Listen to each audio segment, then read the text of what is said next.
So, why did I buy this cabin in the woods? Well, the year was 2020, and there was a lot going on in the world. So at the time, I was single, and I was just thinking about a lot of things, actually. Not just the present and what was going on at that moment, but I was trying to think long term. And I know it was difficult for a lot of people to understand what the decision, like why in the world would I make that decision to take all of my life savings, and before I buy a home, I'm still living in a tiny house on my grandparents' property, and I'm going to take my life savings and I'm going to put it into a cabin that is an hour and a half away from anything, and I'm just going to buy that. So why did I do that? Well, I had always dreamed of having a place like this. I mean, and the tiny house became that dwelling for me. That was fantastic. And it was a great home for me for 5, almost 6 years. But I came to the realization that if I was ever going to just like move on with my life and grow up and have any semblance of a long-lasting relationship, it wasn't going to be living in a tiny house. Like, I had to do something different, and I had to make a change in my life. And so what did I do? I bought a cabin in the woods. So a step in the right direction, but also you have to think about, this is the year 2020, and to me it didn't matter what you thought about politics in the year 2020 in the United States, what side of the aisle you were on. At least for me, I was ready for the world to burn down, at least the United States. Like, no matter what happens, things might get crazy, and I don't know what's going to happen. So I am a baby prepper for sure. Like, I don't know, I'm no expert in the prepper life, so to speak, but I thought, you know what? I have the ability to do this right now. And if I don't do it, I am going to regret that decision. That's just what was going on in my mind. Like, if stuff hits the fan, where my tiny house was, I was out in a rural area anyways, but I was still on the grid, and this place just appealed to me. Giant propane tank out there, wood stove, a generator, and it's big enough to host a large amount of people if necessary. And I just thought that was the best decision at the time. I try and pay attention to what's going on in the world, and at the end of the day, I listen to a lot of people online. Try to pay attention to what the mainstream news says. I listen to fringe podcasts. I try and consume as much information as I can. And I'm just taking in people's voices and what they're saying. And I'm not in the rooms where big decisions are made. I don't actually know what's going on. But what I try and do is just track people's behavior, certain people's behavior. And a lot of people just get caught in lies, a lot. And so if someone gets caught in a lie, I'm willing to forgive. I think I'm a forgiving person, but I'm not going to forget that person lied. And so I'm going to try to, a person or a corporation or an entity or whatever. So, like I said, I'm willing to forgive, but if there's a pattern of deception and lying and just overall dishonesty, and if I perceive a lack of humanity, I'm just not going to trust.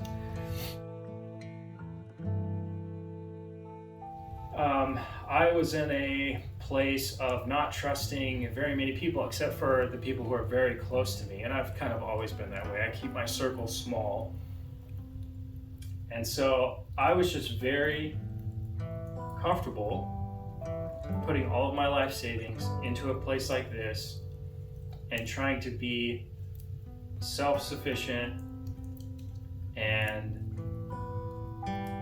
prepare for whatever might happen. Now, luckily, a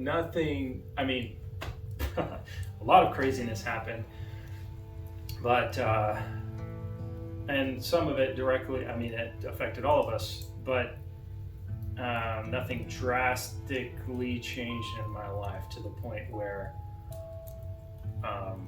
I had to batten down the hatches and prepare for whatever, the worst, I guess.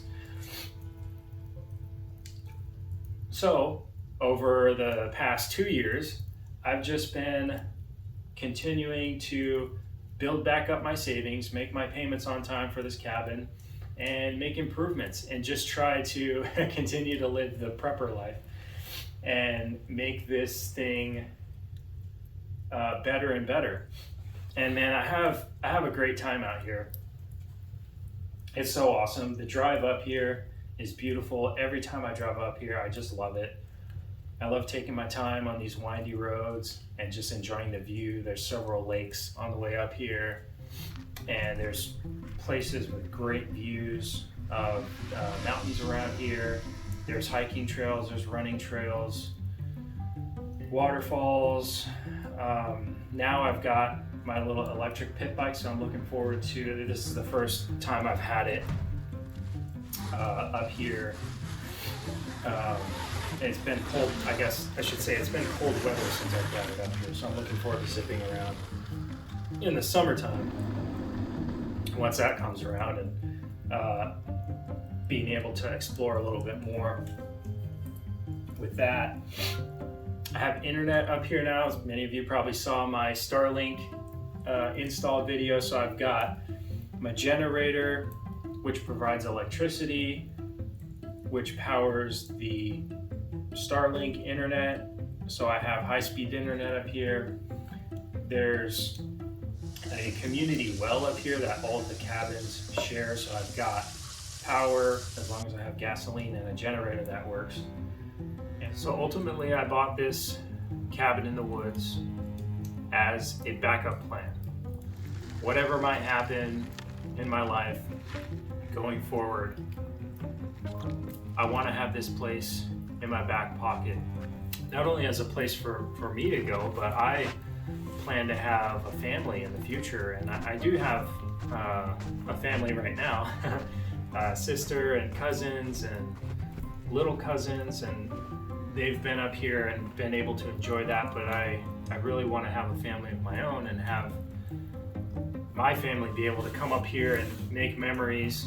My mom's family had a cabin growing up, and my stepdad's family had a cabin growing up, so I made some amazing memories going on vacations to our cabins and going on little adventures, and those are lifelong memories that I'll never forget. And the bonds that I made with my friends and my siblings and my cousins sibling, I'll never forget those. So now that I have this, I know that if I have a family of my own, it's going to be a source of that same thing for my kids. And as I get older, every year that I get older, I start to, I try to mature as I get older.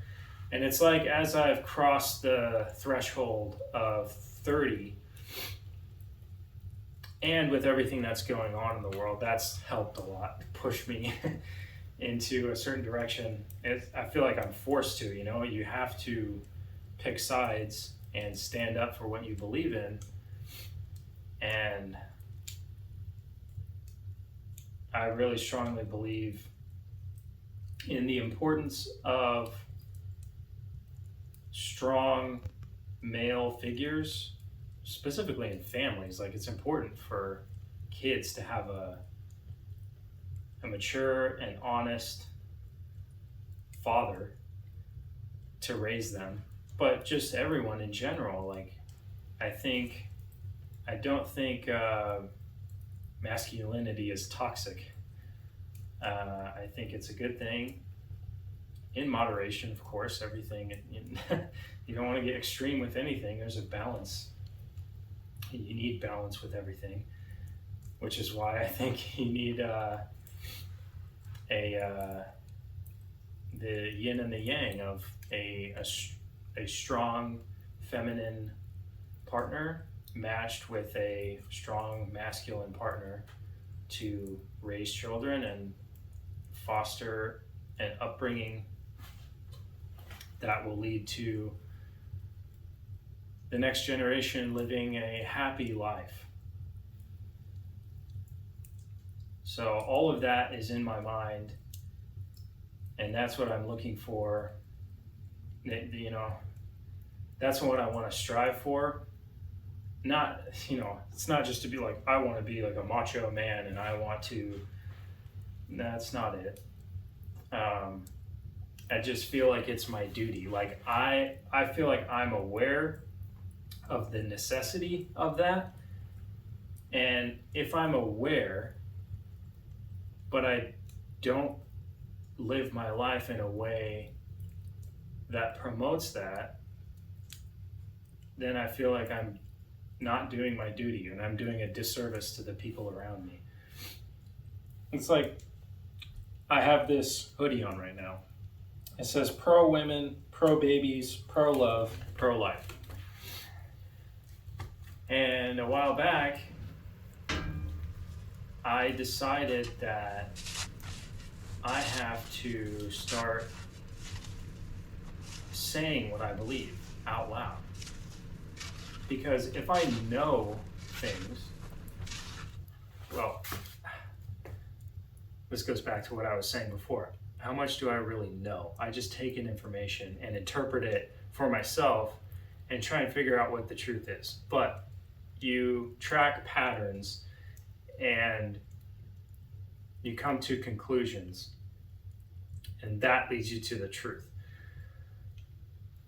So if I believe that there's something wrong going on in the world, terrible atrocities, but I just keep my mouth shut because I don't want to upset people and I don't want to ruin relationships that I have with people because I know they disagree with me, and in saying what I'm gonna say, then it's gonna ruin those relationships and it's gonna be a bummer for me, so I'm just not gonna do that. I don't think that's right anymore. I think if you track those patterns and you come to a conclusion about who you think is lying, who you think is telling the truth, what is the truth, what is good, what is evil, and you just come to the same conclusion over and over and over, and you see what effect it's having on the world, and you just say nothing about it, I think that's wrong. And so I think by staying quiet, I was wrong. So I'm just not going to do that anymore. I'm just going to say what I believe, and I'm going to wear a hoodie around town and civilization and post it on the internet to let everybody know, hey, I'm pro-life. Hey, I think sex and gender are the same thing, and women can give birth and men cannot.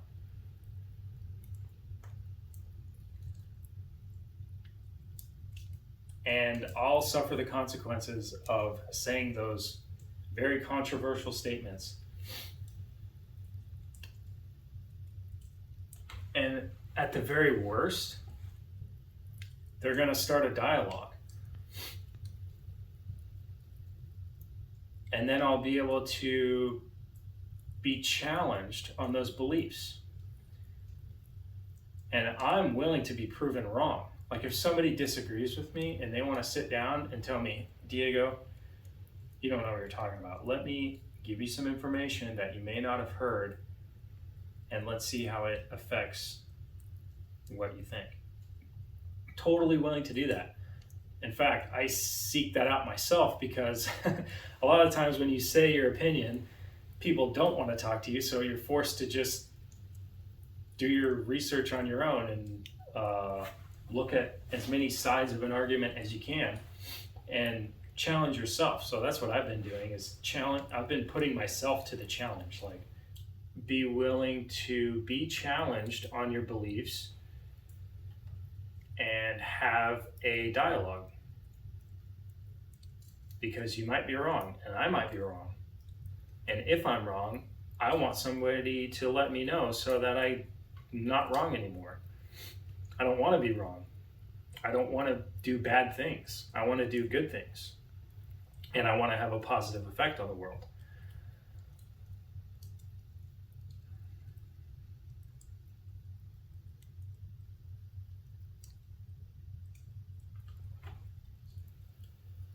And yeah, it's off the grid.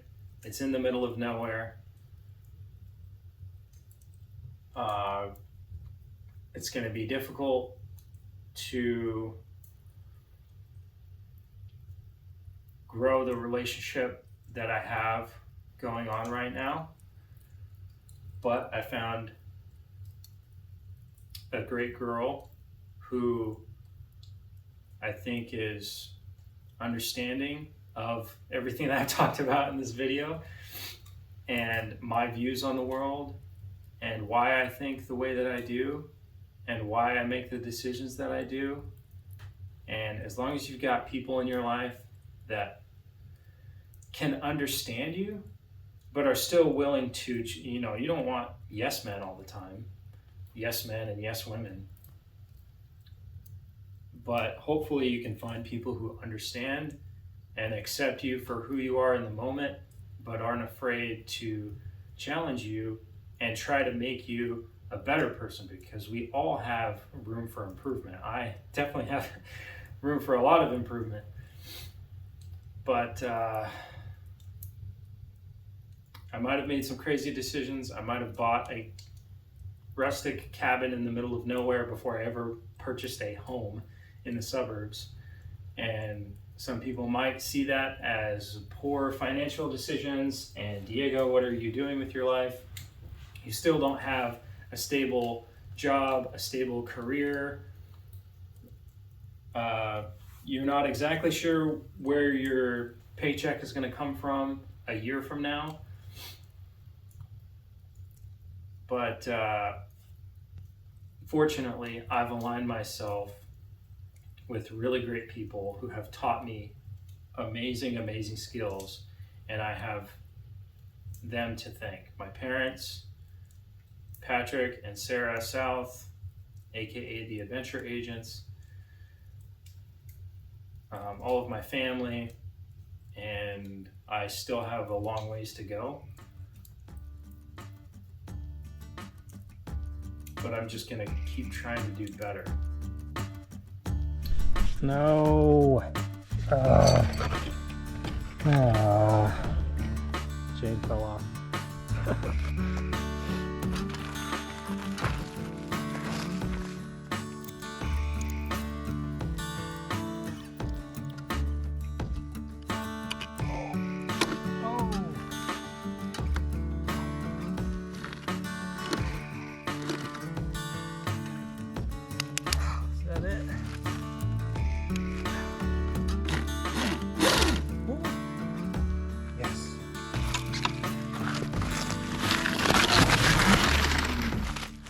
Oldest tools in the toolbox, the fingers.